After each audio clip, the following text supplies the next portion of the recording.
12 de noviembre de 1944. Una cresta helada a 12 kilómetros al sureste de Metz, Francia. La niebla, baja y densa, se extiende sobre la tierra muerta como algo vivo.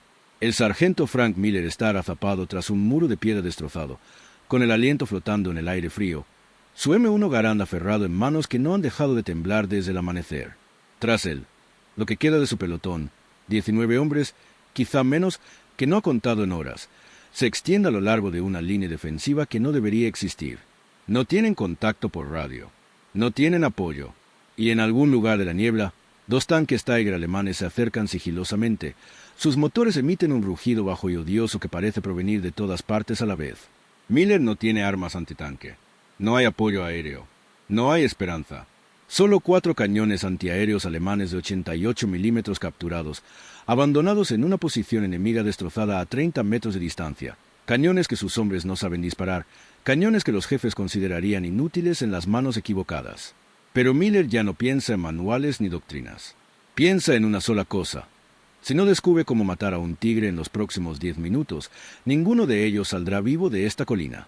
Si crees que historias como esta no deberían desaparecer con el tiempo, suscríbete. Mantengamos viva su memoria juntos. Frank Miller no nació para ser un héroe. Nació en Bakersfield, California, en 1921, el tercer hijo de un mecánico que reparaba tractores para las grandes granjas que se extendían por el valle como un océano de tierra y sudor. Miller creció con grasa bajo las uñas y olor a diésel en los pulmones. Aprendió pronto que a las máquinas no les importan tus sentimientos. Funcionan o no, y si no, lo averiguas o te vas a casa andando. Su padre nunca lo mimó. Tampoco lo elogió mucho. Simplemente le dio una llave inglesa a los 8 años y le dijo, haz algo útil. Y Miller lo hizo. A los 15, podía desmontar un motor con los ojos vendados, diagnosticar un fallo de encendido solo por el sonido. Si era necesario, improvisar un carburador con alambre de empacar y una lata. No era inteligente según la escuela. Sus calificaciones eran promedio, sus maestros eran olvidables, pero tenía una especie de intuición mecánica que no se podía enseñar. Podía observar algo roto y ver cómo quería moverse, hacia dónde debía dirigirse la fuerza, que lo detenía. Ese instinto le salvaría la vida más de una vez. Salvaría también a otros. Miller se alistó en el ejército en febrero de 1942, 2 meses después de Pearl Harbor, no por ser particularmente patriota, sino porque todos los demás lo hacían y quedarse atrás le parecía una cobardía. No quería ser soldado. Quería ser mecánico de aviones, tal vez trabajar en motores en alguna base aérea de Inglaterra, lejos del tiroteo. Pero el ejército tenía otros planes. Vieron a un chico corpulento que podía seguir órdenes y le dieron un M1. Para el verano de 1943, estaba en el norte de África con la 3ª División de Infantería, aprendiendo por las malas que la guerra no era como en las películas. Era calor, moscas y disentería. Era ver a hombres con los que desayunabas morir gritando en una zanja porque un mortero había caído 1 metro a la izquierda en lugar de a la derecha. Miller no hablaba mucho. No hacía amigos fácilmente. Pero era firme. Cuando las cosas salían mal, y siempre salían mal, Miller no se paralizaba. No entraba en pánico. Empezó a solucionar el problema, como si arreglara un tractor. Para cuando la división llegó a Sicilia, luego a Italia y luego a Francia, Miller ya había sido ascendido 2 veces. No por ser un líder nato, sino por mantener la calma cuando todos los demás se volvían locos, y eso contaba. Para noviembre de 1944, el sargento Miller había visto suficiente guerra para 3 vidas. La 3ª División de Infantería se abría paso a través del este de Francia como parte del tercer ejército de Patton, y el combate era brutal. Los alemanes se replegaban, sí, pero no se derrumbaban. Cada pueblo era una fortaleza. Cada seto escondía un nido de ametralladoras. El clima se había vuelto frío y húmedo, de esos que calan hasta los huesos y se quedan ahí. Y las líneas de suministro eran tan escasas que la mitad del tiempo comían raciones de los alemanes capturados y remendaban las botas con esparadrapo. El pelotón de Miller, 38 hombres cuando cruzaron a Francia, se había reducido a 23 cuando se acercaron a la cresta al sur de Metz. Habían perdido a su teniente por un francotirador 2 semanas antes. El operador de radio recibió metralla en la garganta 3 días después. Miller era ahora el suboficial de mayor rango, lo que significaba que cada decisión, cada error, todo el mundo recaía sobre él. Las órdenes llegaron la mañana del 11 de noviembre, impartidas por un capitán al que Miller nunca había conocido, un chico de aspecto nervioso con un mapa y demasiada confianza. Había que tomar la cresta. La inteligencia, y Miller hacía tiempo que había dejado de confiar en la inteligencia, decía que los alemanes tenían un puesto de observación allí arriba, tal vez unas cuantas ametralladoras, nada pesado. El verdadero objetivo no era la cresta en sí, sino lo que se extendía más allá, una línea de visión despejada hacia un valle que la división debía cruzar, tomar la cresta, mantenerla durante 24 horas, esperar a que el avance principal los alcanzara. Simple, solo que nada era simple. Miller estudió el mapa y no le gustó lo que vio. La cresta estaba aislada, rodeada por 3 lados de terreno abierto, con un único camino de acceso estrecho que probablemente estaba minado. Si se metían en problemas allí arriba, nadie vendría a rescatarlos. Se lo dijo al capitán. El capitán dijo: «¿Tiene sus órdenes, sargento?». Así que Miller reunió a sus hombres, comprobó la munición y comenzó a subir la cresta. El asalto salió mejor de lo esperado, lo que debería haber sido la primera señal de alerta. Atacaron la posición alemana al amanecer, avanzando a través de la niebla en 2 columnas escalonadas, y la encontraron abandonada. No destruida, sino abandonada. El puesto de observación estaba intacto, un búnker de hormigón semienterrado en la ladera con troneras orientadas al oeste. Había trincheras, posiciones con sacos terreros y algunas cajas de munición. Y allí, agrupados cerca del borde oriental de la cresta, había 4 cañones antiaéreos de 88 milímetros. Miller había visto cañones de 88 milímetros antes. Todos los habían visto. Eran el arma más temida del arsenal alemán, utilizados para todo, desde derribar bombarderos hasta destrozar tanques Sherman. Doble propósito, alta velocidad, brutalmente efectivos. Estos 4 seguían en sus carretillas con ruedas, apuntando al cielo, con los cañones elevados a 45 grados. Alguien había empezado a moverlos. Había huellas de neumáticos en el barro que se dirigían a la carretera, pero se habían quedado atrás, probablemente cuando las tripulaciones alemanas se dieron cuenta de que los estadounidenses ya estaban demasiado cerca. Los hombres de Miller se desplegaron por la posición, buscando trampas explosivas y estableciendo posiciones defensivas a lo largo de la línea de trincheras. Uno de los soldados más jóvenes, un chico llamado Kowalski, miró a los 88 con los ojos muy abiertos y dijo: «Sargento, ¿podemos usar estos?». Miller negó con la cabeza. «¿Contra qué? No tenemos aviones a los que disparar». Kowalski sonrió. «¿Y los tanques?». Miller no respondió.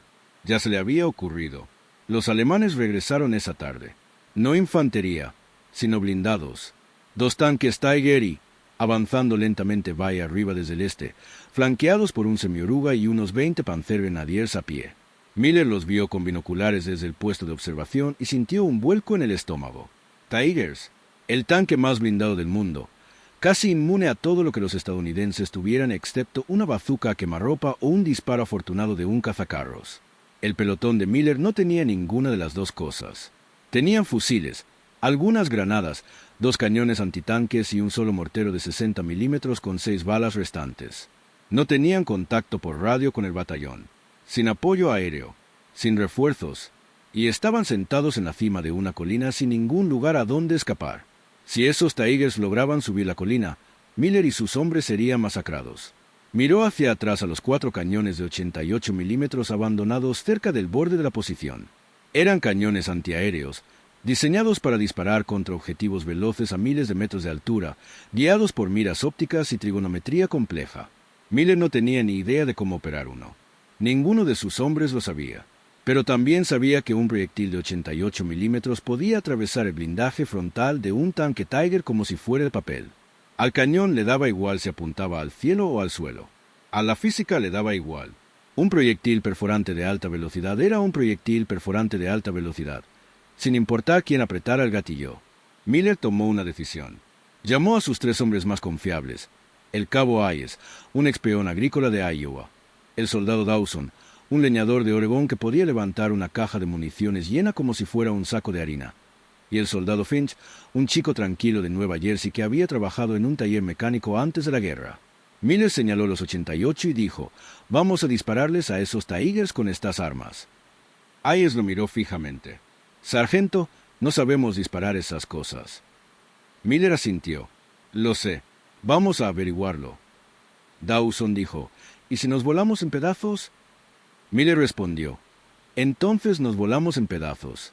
Pero si no lo intentamos, esos Tigers nos van a volar en pedazos de todos modos, así que mejor disparamos». El primer problema fue comprender el cañón en sí. Miller había trabajado con motores toda su vida y entendía los sistemas mecánicos, pero el cañón flat de 88 milímetros era algo completamente distinto. Era una maravilla de la ingeniería alemana. Preciso, eficiente, de hermoso diseño y completamente extraño. El cañón descansaba sobre un carro de 4 ruedas con estabilizadores que se batían para estabilizarlo durante el disparo. El cañón era largo, casi 5,5 metros, y podía girar 360 grados. Había 2 asientos, uno para el artillero y otro para el cargador, y una compleja mira óptica montada en el lado izquierdo, calibrada para fuego antiaéreo, con cálculos de alcance y altitud grabados en el cristal. Había manivelas y palancas por todas partes, cada una controlando algo crucial: la elevación del cañón, el giro, el mecanismo de disparo, el funcionamiento de la recámara. Miller se paró junto al primer cañón y lo recorrió con las manos, intentando comprender la mecánica. Encontró la manivela de elevación y la giró, observando cómo el cañón descendía lentamente desde su ángulo de 45 grados hacia el horizonte. Encontró la rueda de desplazamiento y giró el arma unos grados a la izquierda. El mecanismo de la recámara era evidente: un pesado bloque deslizante que se abría y cerraba al tirar de una palanca. Pero las miras eran una pesadilla. Miller miró por la mira óptica y vio una desconcertante variedad de retículas, marcadores de alcance y escalas de deflexión, todas etiquetadas en alemán. No tenía ni idea de qué significaba nada. Finn se agachó a su lado, estudiando el arma con la atención de quien ha pasado años leyendo planos. «Es solo una máquina, sargento», dijo en voz baja. «Todo tiene una lógica». Miller asintió. «Sí, pero no tenemos tiempo para aprender la lógica. Tenemos que disparar esta cosa en 10 minutos». Finn pensó un momento y luego dijo: «¿Y si no usamos la mira?». Miller frunció el ceño. «¿Qué quieres decir?», señaló el cañón. «Mira directamente a través del ánima. Apunta como un rifle. Si el tanque está lo suficientemente cerca, no necesitas balística ni matemáticas. Simplemente apunta y dispara». Miller parpadeó. Era la idea más tonta, peligrosa y obvia que había oído en su vida. También era la única que tenía sentido. Miró a lo largo del cañón, imaginando la trayectoria de un proyectil disparado directamente a un objetivo a 100 metros de distancia. Sin arco, sin caída, solo un disparo plano, a quemarropa, podría funcionar. Tenía que funcionar. El segundo problema era la munición. Miller envió a Hayes y Dawson a registrar las cajas apiladas cerca de los cañones. Regresaron con buenas y malas noticias. La buena: había muchos proyectiles, al menos 40 por cañón, todos cuidadosamente embalados en cajas de madera. La mala: había 3 tipos diferentes, cada uno marcado con bandas de colores alrededor del casquillo, y ninguno de los hombres de Miller sabía leer alemán. Miller tomó uno de los proyectiles. Pesaba quizá 9 kilos, estaba frío al tacto, y examinó las marcas. Banda roja. Tomó otro. Banda negra. Un tercero tenía una banda azul. No tenía ni idea de qué hacían. Hayes dijo: «Quizás el rojo sea explosivo». Miller negó con la cabeza. «Quizás, o quizás el rojo sea atrafador. O perforante. No lo sabemos». Finn se arrodilló junto a las cajas y examinó los proyectiles con más atención.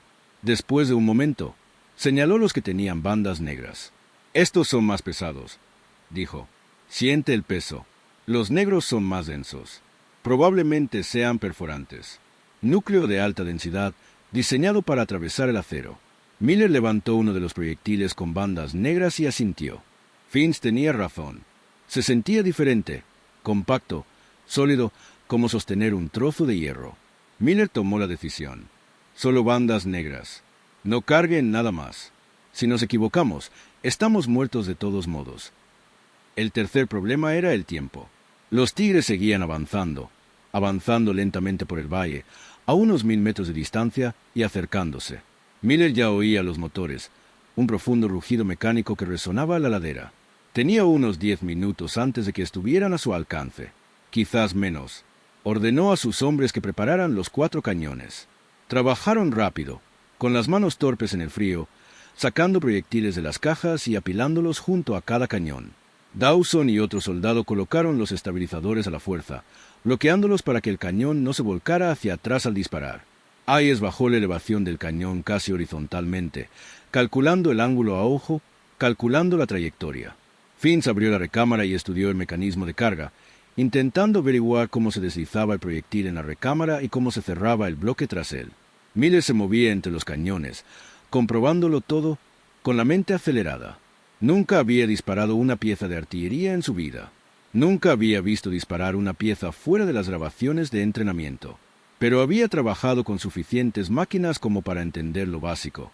El proyectil entra. La recámara se cierra. Se aprieta el gatillo. El percutor golpea el fulminante. El propulsor se enciende. El proyectil sale disparado a 3000 pies por segundo. Simple, solo que no era simple. Si cargaban mal el proyectil, podría atascarse. Si no cerraban bien la recámara, podría explotar. Si calculaban mal el alcance, fallarían. Si calculaban mal el retroceso, el arma podría destrozarse. Había 1000 maneras de morir, y Miller estaba a punto de probarlas todas a la vez. La niebla se disipó lo suficiente como para ofrecerles una vista clara del valle. Miller se agazapó tras el primer cañón de 88 milímetros, observando a lo largo del cañón como si estuviera apuntando un fusil. El Tiger estaba a 600 metros de distancia, avanzando a paso de tortuga, con la escotilla del comandante abierta y un oficial alemán visible de cintura para arriba, escudriñando la cresta con binoculares. El segundo Tiger estaba a 50 metros detrás, con el casco hundido tras una colina baja. El corazón de Miller latía con fuerza en su pecho. Tenía las manos firmes, siempre firmes, pero tenía la boca seca y sus pensamientos iban demasiado rápidos. Se obligó a reducir la velocidad. Concentrarse. Trátalo como arreglar un motor. Paso a paso. Gritó por encima del hombro. Hayes, cárgalo. Hayes levantó uno de los proyectiles con banda negra, luchando con el peso, y lo deslizó a la recámara. El proyectil se enganchó en algo. Miller oyó a Hayes maldecir en voz baja, y luego encajó correctamente, cerrando el bloque de la recámara con un fuerte ruido metálico. Miller encontró la palanca de disparo. Era un simple mecanismo de cuerda, como arrancar una cortadora de césped. Lo rodó con la mano. El Tiger estaba a 500 metros de distancia. Seguía en movimiento. Seguía sin darse cuenta. Miller volvió a apuntar el cañón, ajustando la rueda de desplazamiento con pequeños movimientos, alineando el disparo por puro instinto.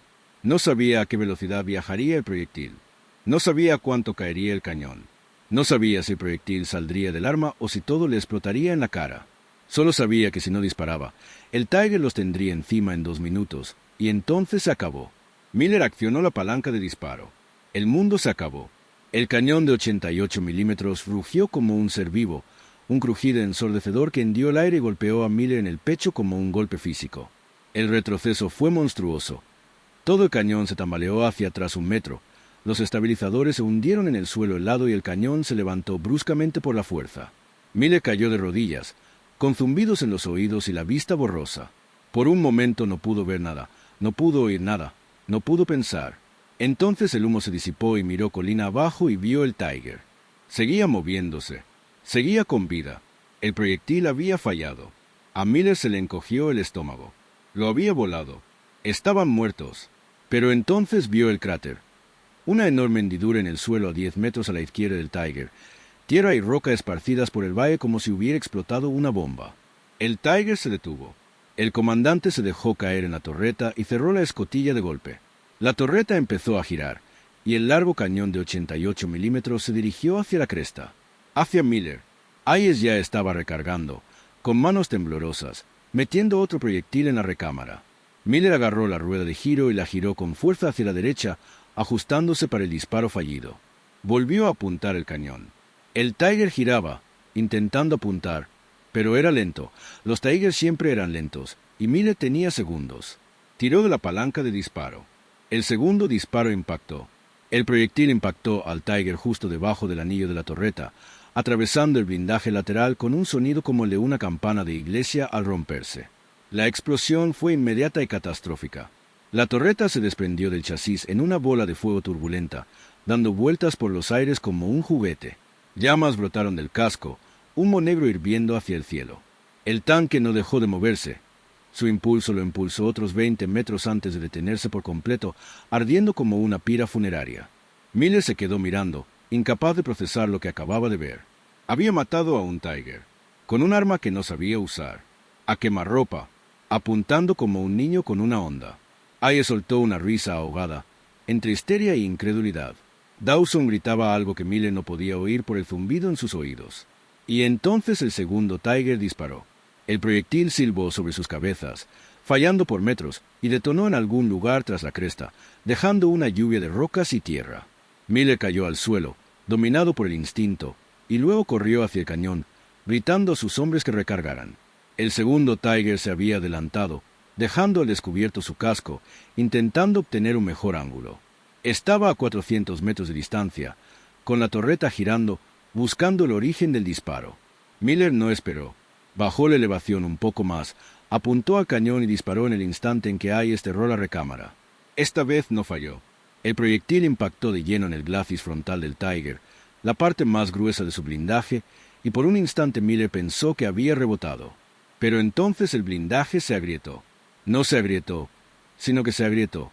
Una telaraña de fracturas se extendió por el acero como hielo rompiéndose, y entonces el tanque se estremeció, saliendo humo por la rendija de visión del conductor.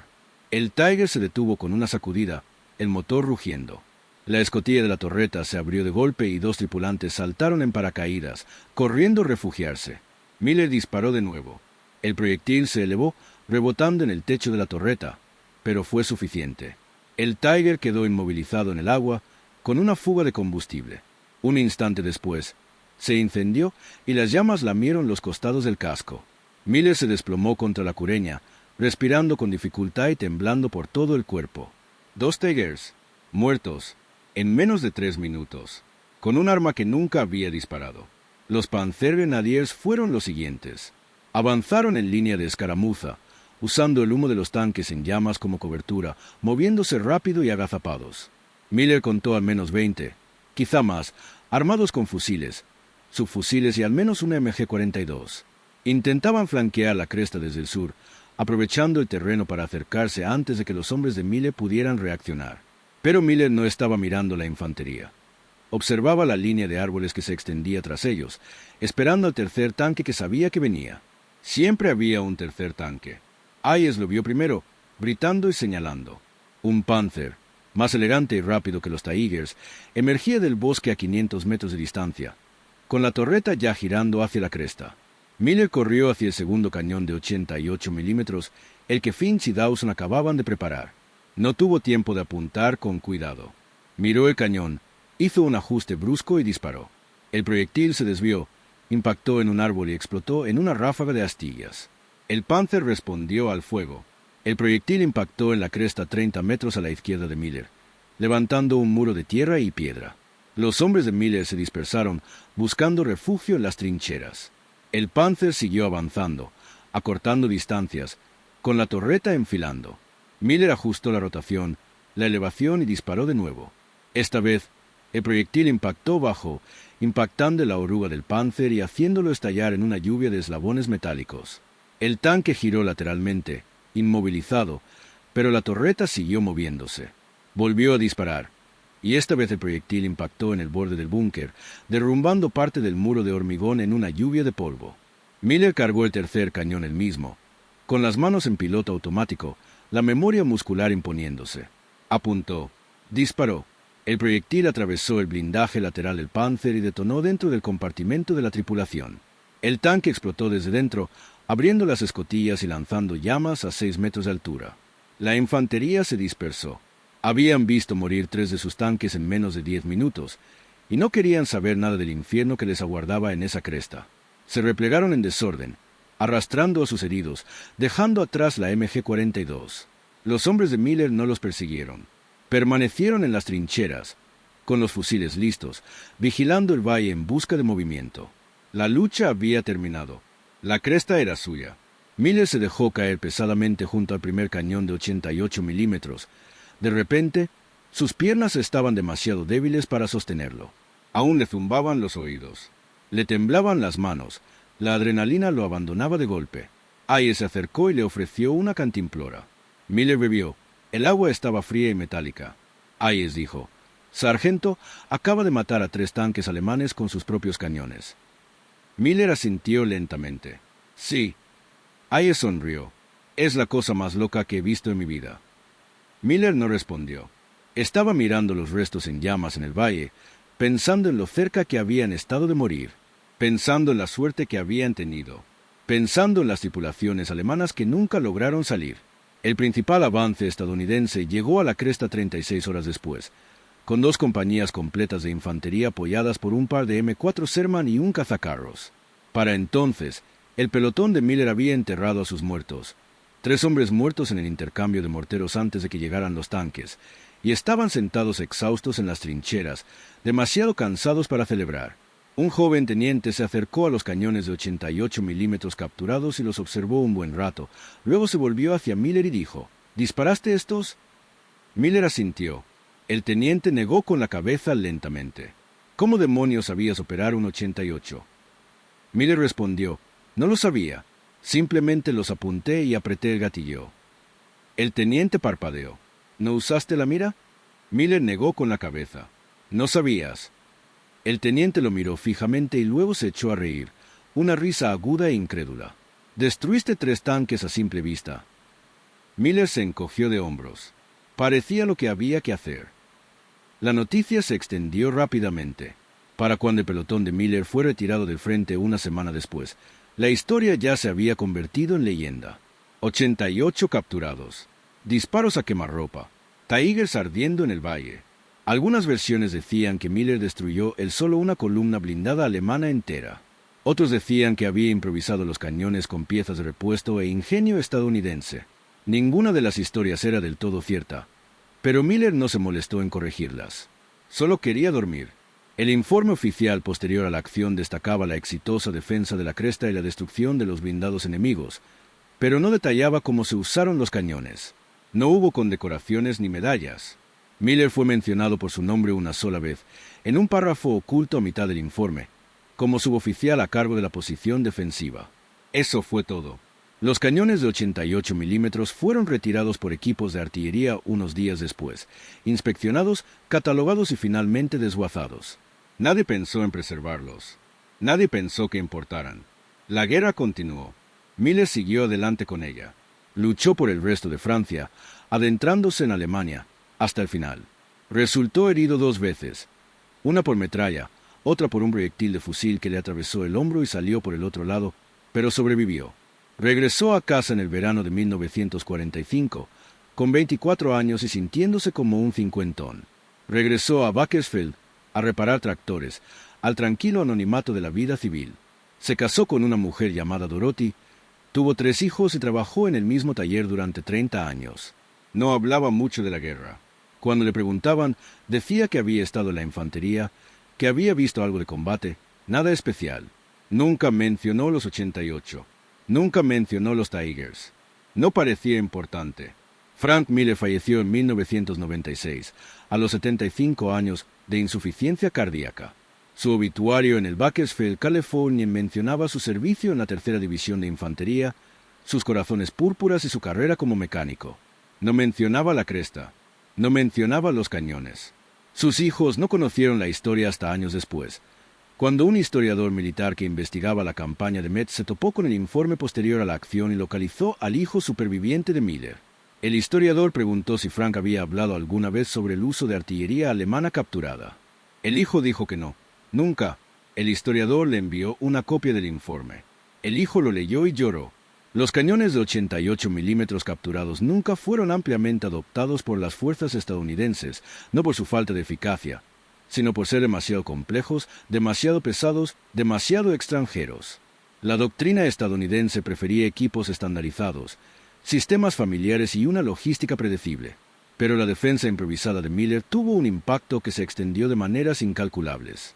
Demostró que la desesperación podía superar a la doctrina, que los hombres comunes, cuando se les llevaba al límite, podían hacer cosas extraordinarias, que a veces la supervivencia no consistía en seguir el manual, sino en desechar de confiar en los propios instintos. En las décadas posteriores a la guerra, los analistas militares estudiaron el enfrentamiento en la cresta al sur de Metz, catalogaron las decisiones que tomó Miller, los riesgos que asumió, los métodos que empleó. Algunos lo calificaron de imprudente, otros de brillante. La mayoría coincidió en que no debería haber funcionado. Pero funcionó, y eso importaba más que cualquier otra cosa. No hay monumentos a Frank Miller, ni placas, ni memoriales, ni estatuas.